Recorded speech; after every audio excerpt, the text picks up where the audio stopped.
You free them. You finally found us. Black Mesa is unique in all of gaming history in that it's a fan remake of the original Half-Life that Valve has actually allowed to be sold as its own full game. That's unheard of. It is unquestionably great to have a way to experience such a seminal first-person shooter with a little bit less of its 22 years of accumulated dust. That said, the project was in the works for so long, 8 years, that now that it's finally finished, it feels like it's a prime candidate for its own remake to bring it up to 2020 standard.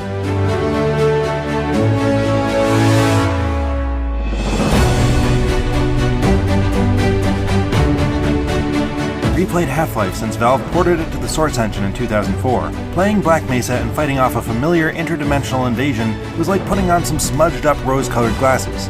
Everything looks a lot better than it originally did, but not as good as I willfully misremembered. Human character models aren't quite up to the standard that Valve set with Half-Life 2 in 2004, let alone the ones they're about to release in Half-Life Alyx, and textures are pretty rough in a lot of places. The most jarring thing is the loading screens, which, just like in 1998, too frequently freeze the action as you're walking down a hallway for about 5 seconds, even on an SSD. Oof. Even so, what made the original game so brilliant is brought out and highlighted even more in this version. Welcome liberties are taken to cut out annoying segments and add more of what works. There are more NPC interactions and tons of environmental storytelling. Could have been a lot worse. Wait, what? It makes the Black Mesa research facility feel more like a real lived-in or at least worked-in place. It's great to have physics here as well. After Half-Life 2, it's hard to imagine a Half-Life game without it.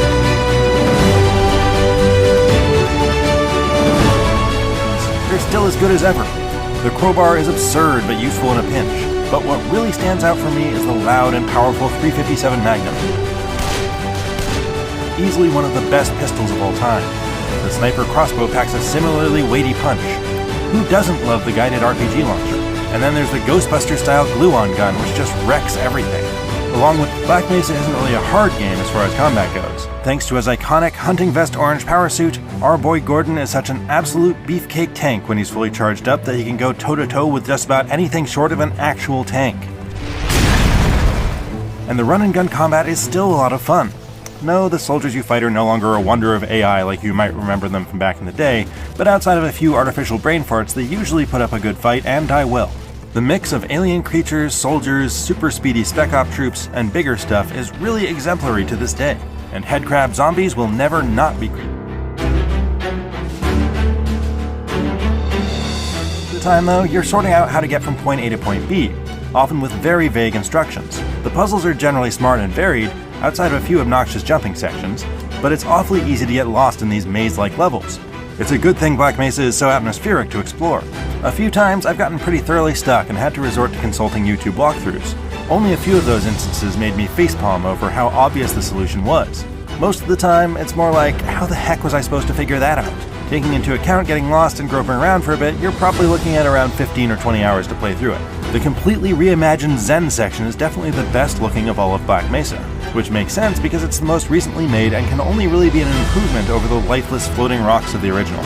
It's very much its own distinctively alien setting, and exploring it was novel even for someone who's played all the Half-Life games. Black Mesa also includes some multiplayer modes, but basically no one is playing them at this point, so they don't matter. Whether you played Half-Life back in the day or not, Black Mesa is definitely the best way to experience one of the crown jewels of first-person shooter history. It doesn't look like a 2020 remake, because it's not really, but it still makes great use of the distinctively creepy atmosphere and excellent combat that left such a mark on this genre. And what better way to prepare for Valve finally returning to the Half-Life universe? For more, check out our coverage of Half-Life Alyx, and for everything else, stick with IGN.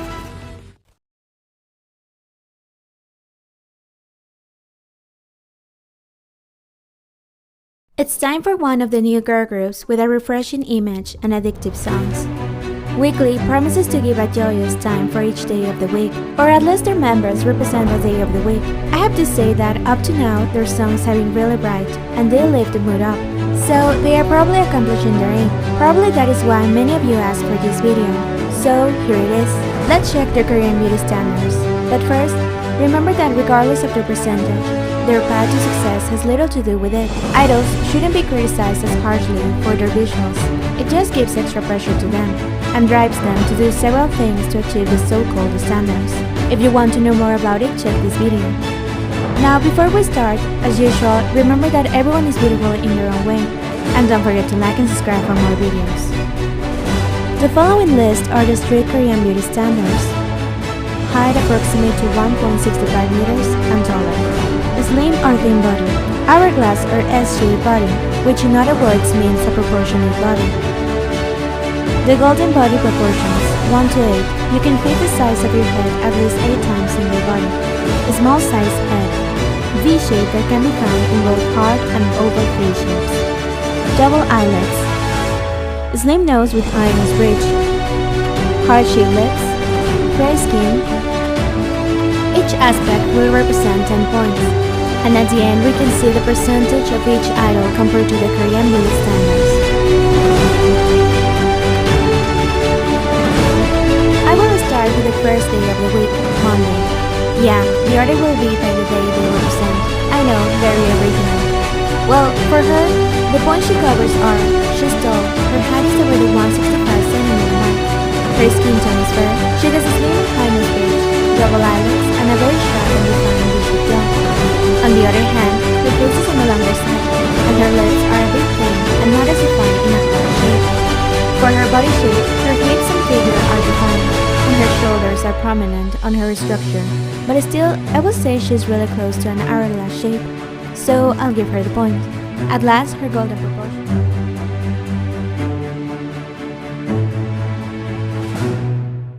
She has 70% of these standards.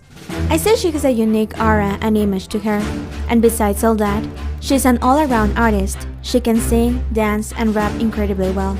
An idol that will surely stand out wherever she is.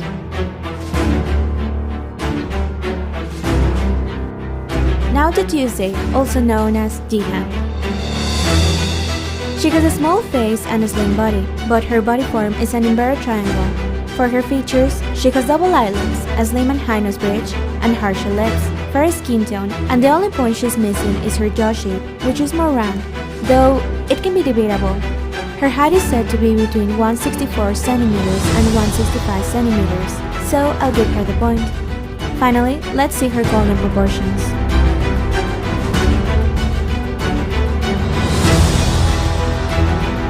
We get 70% of the characteristics. A cute and outgoing idol that loves to share her energy and joy. She really is the energy hand of the group, and incredibly good with her facial expressions on stage. I can understand why so many people are falling in love with her. It's time for Wednesday, Gigi. Her height reaches the 165cm mark exactly. Some sources put her just below it, but for all purposes, she's closer to the 165cm mark. Her nose doesn't really appear to the Korean beauty standards. It is a bit wide. Her body form is not hourglass, and her face size is not really small. For the other points, she has light double eyelids, harsher lips, fair skin tone, and a V-shaped jaw. And now her golden proportions.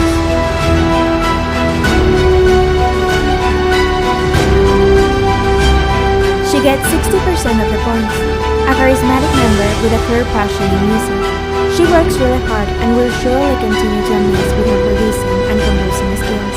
She just knows how to work hard and play hard even more. Thursday, the day in the middle of the week, the center position, just like Sarah. She's quite tall with over 170cm in height, so she covers the point. She has a slim body, harsher lips, a slim and high nose bridge, fair skin tone, and a little open but still visible V-shaped jaw. On the other hand, her face is a little on the wider side. Her eyes are big, but still she has monolids, and her body shape is not really hourglass. She's a bit straight, and that leaves her golden proportions.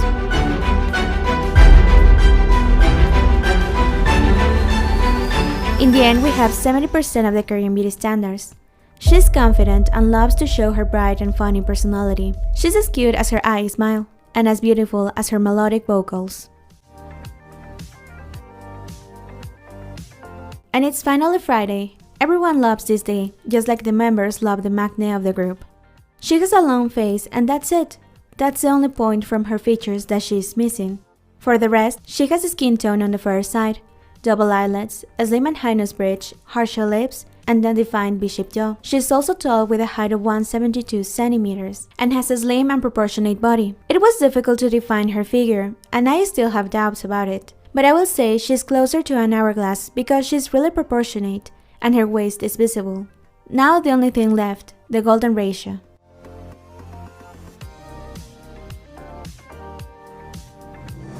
This gives us 80% of the standards. The giant magnet with her eyes. She stands out wherever she is, and not only for her tall height.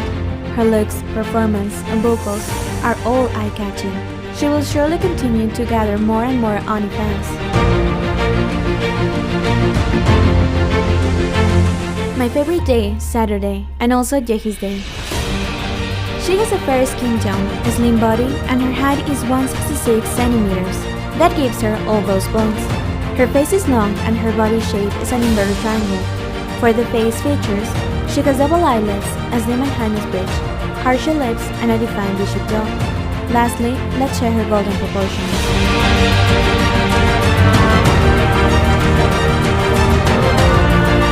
She has 70% of the Korean beauty standards, but the most interesting thing about her is her 4G personality and abilities.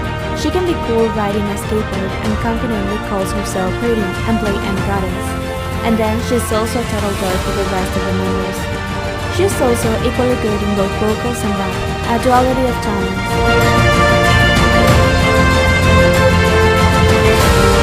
Sunday for a sunny and bright leader. She has a small face with a fair skin tone, double eyelids, a slim nose with a high nose bridge, harsher lips, and a visible bishop jaw. Once again, there is another member with a 165 centimeter exactly. All the members are really tall. It's the first time all the group have gotten the height point. That's incredible. And now for the body. She's a slim with a straighter body form, so no hourglass. The last part, let's check her golden proportions.